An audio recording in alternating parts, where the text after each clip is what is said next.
How to fix WhatsApp images not showing in gallery on your Android device. Hi everyone, I'm here to assist you today. Without any delay, let's jump right in.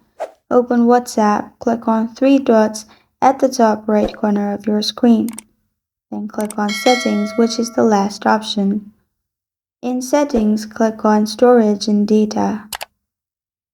Then in here, click on When using mobile data, which is the first option. And then make sure there is tick mark in photos and press on OK at the bottom. Then click on when connected on Wi-Fi and make sure there's tick mark in photos and press on OK. After you've done that, go back and click on chats.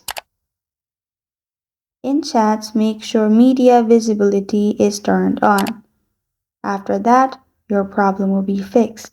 This is how to fix WhatsApp images not showing in gallery on your Android device.